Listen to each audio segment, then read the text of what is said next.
E aí, galera, tudo bem com vocês? Para quem não me conhece, meu nome é Thaís Barreto, eu sou advogada trabalhista e aqui no canal do YouTube Sertão Advogando falamos sobre direito do trabalho, advocacia, áreas correlacionadas ao direito do trabalho e também sobre o meu intercâmbio. Os vídeos estão separados por playlists, então vai lá para conferir. O vídeo de hoje vai ser sobre coronavírus. Aí você olha e diz, mas Thaís, você não já publicou um vídeo sobre isso? Sim, galera, mas eu assisti o vídeo novamente e eu percebi que faltaram algumas informações importantes para o esclarecimento de todos. E principalmente eu percebi que o vídeo ficou sem roteiro. Normalmente os vídeos aqui do canal são desroteirizados, o que é uma pena.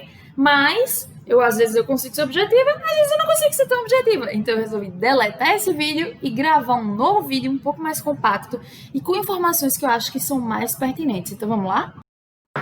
Tá, primeiro, coronavírus é uma doença do trabalho ou não? Coronavírus pode dar estabilidade no emprego ou não? Quem desenvolve coronavírus tem direito a uma indenização na justiça? Como é que eu provo que coronavírus foi uma doença ocupacional e o que o STF falou a respeito?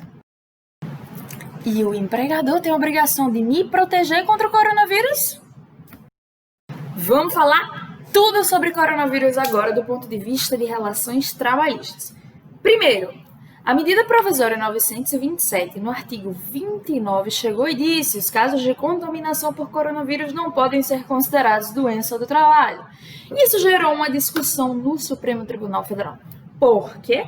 Porque pessoas que trabalham na linha de frente de unidades hospitalares estão expostas a risco direto de contaminação com corona.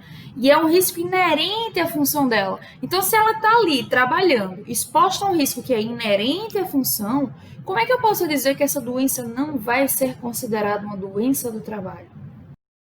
E outra, se a recomendação e a regra geral é que haja uma flexibilização das relações contratuais para que as pessoas fiquem em casa e mantenham o distanciamento social e ela é obrigada a ir trabalhar porque ela precisa do seu emprego e muitas vezes a atividade dela é uma atividade considerada essencial à comunidade e ela, diante de um cenário de pandemia, está exposta por conta do trabalho ao risco de desenvolver coronavírus, risco a que ela não estaria tão exposta na mesma intensidade se ela estivesse trabalhando de casa, como eu posso dizer que essa doença não vai ser considerada uma doença do trabalho?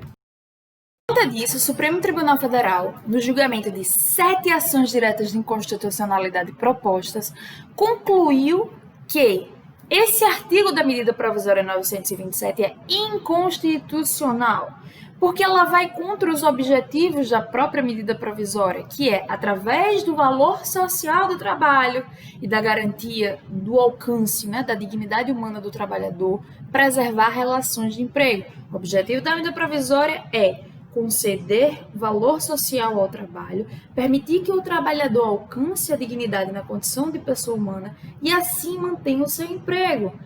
E o direito à saúde é um direito fundamental e inviolável. A partir do momento em que eu chego e digo que eu não posso ser indenizado, mesmo estando exposto a uma condição nociva no meu ambiente de trabalho, porque eu sou obrigada a ir trabalhar, de uma certa forma eu acabo afrontando o valor social do trabalho e retirando a dignidade desse trabalhador. Eu vou deixar aqui embaixo no link, no box de informações, a notícia do Supremo Tribunal Federal, onde vocês podem ver quais foram as instituições que acabaram propondo essas ações diretas de inconstitucionalidade e ler melhor essa notícia, beleza? Mas esse artigo da medida provisória não vale mais, ou seja, sim, coronavírus pode ser considerado uma doença do trabalho. Aí vamos lá, o que é uma doença do trabalho, Thaís? É uma doença que surge por conta do trabalho ou é agravada por conta do trabalho. Isso está previsto no artigo 20 da Lei 8.213 de 91. E essa doença do trabalho se equipara a um acidente do trabalho. Beleza? Aí eu pergunto, essa pessoa que desenvolve coronavírus, ela vai ter direito a uma indenização na justiça? Sim. Quando? Quando, a atividade dela for uma atividade de risco, ou seja, por conta da própria atividade ela já tem um risco exacerbado de desenvolver coronavírus, como, por exemplo, médicos, enfermeiros, profissionais da área de saúde que estão na linha de frente de combate à pandemia. E 2, quando ficar demonstrado que o empregador foi negligente na obrigação de neutralizar riscos ambientais, por exemplo, fornecendo máscaras, disponibilizando lavatórios com sabonete e água corrente para que os trabalhadores possam lavar as mãos e o álcool em gel. Mas você pergunta, onde é que está a obrigação do empregador fornecer máscara para o trabalhador? A grande maioria dos estados editou decretos nesse sentido. Por exemplo, aqui na Paraíba, do decreto 40.304, em 12 de junho de 2020, decidi passar o dia do meu aniversário, hein, bebê? E lá nesse decreto, ele fala, eu vou deixar também, tá? Aqui o link aqui embaixo. Lá nesse decreto, se você pular lá para a página 25 do arquivo em PDF, vocês vão observar que existe uma orientação, ou seja, uma exigência de que o empregador exija, tá, a utilização de máscara como equipamento obrigatório de todos os seus trabalhadores, inclusive também protetores faciais. Ele fala máscara e protetores faciais. É por isso que vocês já devem ter observado que em alguns supermercados você vê o trabalhador usando uma máscara e usando um protetor, como esse aqui, tá vendo? E aí ele também fala de utilização de álcool em gel e tudo mais. Inclusive eu acho interessante porque a gente está falando de um decreto que foi do dia 12 de junho de 2020 e ontem, meus amigos, no dia 17 de julho, um mês depois do decreto, eu estive em uma grande concessionária aqui em João Pessoa, tá? Para levar o meu carro para revisão. Não queria, mas fui obrigada porque o carro estava dando PT. E aí quando eu cheguei na oficina, sim, meus amigos, eu não vi na oficina, em nenhum local, disponibilizado álcool para os trabalhadores. Ou seja, grandes empresas estão descumprindo o decreto estadual. Então, se a empresa tem a obrigação de disponibilizar essas ferramentas com o objetivo de neutralizar riscos ambientais e não faz, e esse trabalhador desenvolve coronavírus, por conta da negligência da empresa, tá? Essa doença vai ser considerada uma doença ocupacional, porque aconteceu por conta do trabalho, e ele vai ter a obrigação de indenizar por conta da culpa da empresa, entendeu? O fundamento para essa indenização vai estar lá no artigo 927 do Código Civil, tá? Aí você pergunta assim, mas Thaís, e aquele caso em que a cidade, o município ou o estado não determinou que a empresa fornecesse equipamentos de proteção individual como máscaras e álcool em gel? Aí surge outra norma que eu também vou deixar no box de informações aqui embaixo, galera, que é a nota técnica 2 de 2020, tá? Editada pelo Ministério Público do Trabalho, CODEMAT, Coordenadoria Nacional, se eu não me engano, só conferir. Coordenadoria Nacional de Defesa do Meio Ambiente de Trabalho, tá? E também a CONAP, Coordenadoria de Combate a Irregularidades Trabalhistas na Administração Pública, tá bom? Então, o MPT e esses dois órgãos, tá? Essas duas coordenadorias, elas editaram essa nota técnica que vai estar aqui embaixo, tá? Que impõe como obrigatoriedade, como orientação, a utilização de máscaras. Além disso, quando a gente vai lá para a CLT, existem diversos dispositivos que falam da obrigação do empregador de adotar medidas de saúde e segurança do trabalho, visando prevenir acidentes e surgimento de doenças de caráter ocupacional. Então, nesse sentido, como a gente está diante de um cenário de pandemia e a orientação é que as pessoas fiquem em casa e desenvolvam um trabalho de casa, e haja uma flexibilização das relações de emprego, se eu sou obrigada a trabalhar, esse meu empregador ele tem a obrigação de neutralizar o risco do ambiente de trabalho, que é o risco de eu não desenvolver, que é o risco de contaminação com coronavírus. Entendemos? Então, sim, pode ser considerado uma doença do trabalho, tá? E sim, o empregador tem a obrigação de fornecer máscara e álcool em gel, tanto por previsão de decreto estadual ou legislação municipal, como até mesmo, tá, por uma interpretação que a gente traz de diversos dispositivos da ACLT. E também, como por exemplo, o artigo 157, lá da CLT, vou deixar o link, tá, da CLT aqui embaixo para vocês conferirem. Lá vocês vão ver que ele, nesse artigo, ele fala da obrigação do empregador de fornecer equipamentos de proteção visando, tá, prevenir e neutralizar o risco ambiental, visando evitar surgimento de doenças de caráter ocupacional. E todo mundo está exposto ao vírus e eu estou exigindo que você venha trabalhar, eu tenho que fornecer isso, ok? E, além de tudo isso, tanto quem está na linha de frente, ou seja, possui um risco inerente à função, como no caso do trabalhador que desenvolve coronavírus por conta da negligência do empregador, vão ter direito à indenização na justiça. Isso é papo para outro vídeo, tem que entrar com a reclamação trabalhista e tudo mais. Entendemos? Aí você pergunta, mas Thaís, vamos lá, o STF já chegou, já disse que pode ser considerado doença ocupacional e tal. Como é que eu provo que foi no trabalho que eu desenvolvi Covid? Então, galera, esse ônus de prova, no primeiro momento, vai recair sobre o trabalhador. E aí, o que é que pode ser feito? A empresa pode emitir uma CAT, comunicado de acidente do trabalho, dizendo, né, que você desenvolveu coronavírus e que foi no ambiente de trabalho. Ele tem essa obrigatoriedade por lei. Normalmente, a empresa não faz para não produzir prova contra si. É uma forma de provar. Segunda forma de provar é por meio de conversas gravadas e prova testemunhal, se for necessário, tá bom? Então, tipo, você conversa com seus colegas de trabalho gravando conversa, pode gravar conversa com o supervisor, prints de conversa de WhatsApp também servem como prova, tá? Não tô dizendo que é para você gravar ninguém ilegalmente, não faça isso. Já foi pacificado lá no Supremo Tribunal Federal, só para esclarecer, tá?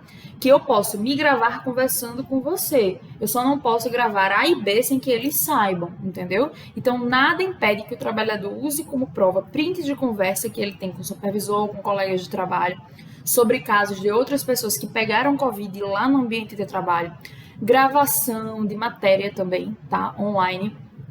E prints de conversas de WhatsApp, eu já falei, e gravação também de conversas telefônicas, conversas pessoais, matérias também disponibilizadas na mídia, beleza? Tudo isso serve de prova.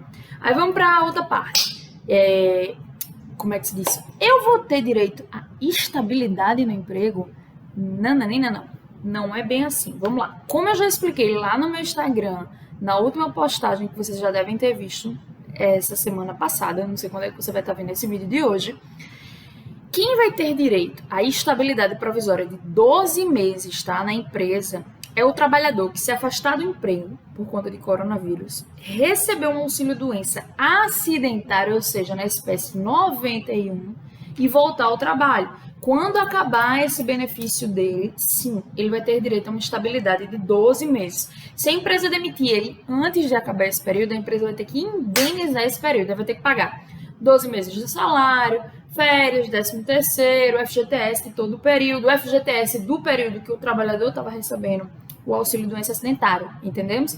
Quem se afastar do trabalho por conta do Covid e vir a receber o auxílio-doença na espécie comum, via de regra, não vai ter direito a essa estabilidade. E aí é por isso que é tão importante a emissão do comunicado de acidente do trabalho. Porque quando você vai dar entrada lá no benefício INSS, você tem que fazer um requerimento de que seja na espécie acidentária, beleza? Tem jurisprudência, tá? Na Justiça do Trabalho, no sentido de condenar a empresa a indenizar esse período de estabilidade, mesmo quando o trabalhador não recebeu o auxílio-doença na espécie acidentária, mas não é tão comum, beleza? E o caso do trabalhador que se afasta só por 10 dias, por 14 dias, por conta do Covid, ele tem direito à estabilidade acidentária? Via de regra, não. Ele não tem direito à estabilidade acidentária, porque a estabilidade acidentária é só para quem receber auxílio-doença na espécie acidentária e voltar a trabalhar. Entendemos? Mas isso quer dizer que eu posso demitir de qualquer forma? Não necessariamente. Se a demissão ficar configurada que teve um caráter discriminatório, porque aquele trabalhador teve Covid, Por exemplo, você promovendo a demissão dele na mesma semana que acabou o afastamento dele, a licença remunerada, que ele estava afastado e atestado, voltou para o trabalho e já foi demitido, essa demissão pode sim ser presumida como uma demissão discriminatória. E aí esse trabalhador pode entrar com reclamação trabalhista na justiça e conseguir duas coisas, uma reintegração e um dano moral. O dano moral não é porque desenvolveu Covid, o dano moral é por ter sido demitido por ter desenvolvido Covid, entendemos? Isso quer dizer que a pessoa que pegou Covid em casa, se afastou do trabalho, volta e é demitido, ela pode sim ter direito a uma indenização moral e reintegração por conta disso. A pessoa que desenvolve Covid no trabalho, se afasta do trabalho, volta e é demitido, ela pode ter direito a duas indenizações. Uma indenização porque teve Covid, uma indenização porque foi demitido de forma discriminatória. Entendemos? Galera, e antes da gente encerrar esse vídeo, vamos falar de um assunto um pouco delicado, tá? Dois assuntos. Faltar ao trabalho por ter coronavírus é falta justificável? Sim, tanto na administração pública quanto na esfera privada. Onde é que está prevista expressamente esta informação? No artigo 3º, parágrafo 3º da Lei 13.979 de 2020. O link com a lei vai estar aqui embaixo no box de informações. Segundo caso, que inclusive um colega me perguntou recentemente. Se o trabalhador apenas apresenta suspeitas de coronavírus, mas ele não tem um atestado, ele pode faltar ao trabalho? Sim, nesse caso, ele deve formalizar uma autodeclaração informando que apresenta sintomas de coronavírus e deve imediatamente ser afastado do trabalho. O Ministério Público do Trabalho editou uma recomendação, a recomendação número 1, falando que, nesse caso, a autodeclaração apresentada pelo trabalhador deve ser acatada pela empresa, considerando que estamos diante de uma situação de calamidade pública e que a pandemia e que colocaríamos em risco a saúde de todas as pessoas ao nosso redor a partir do momento em que colocássemos um trabalhador para trabalhar com suspeita de coronavírus, tá? Eu vou deixar o link aqui embaixo, certo? Dessa recomendação do Ministério Público do Trabalho, que é importantíssimo todo empresário ler, tá? Toda empresa ler, ter acesso, pelo seguinte, porque ela fala do risco, inclusive, de responsabilização criminal do empregador, caso ele não aceite, porque ele estaria colocando em risco a saúde pública. Da mesma forma que, se o trabalhador apresenta uma autodeclaração falsa, ele também pode responder criminalmente. Beleza, galera? Fora isso, dá like nesse vídeo, compartilha nas redes sociais para ajudar outras pessoas a entenderem mais sobre o impacto do coronavírus enquanto doença nas relações de trabalho nesse momento de pandemia, tá? Compartilha esse vídeo nas redes sociais, se inscreve aqui embaixo, aperta o sininho que toda vez que tiver vídeo novo vocês vão ser notificados, beleza? E se tiver alguma dúvida, algum comentário, bota aqui embaixo que eu respondo ou me manda lá pelo direct, tá bom? Vejo vocês no próximo vídeo. Tchau!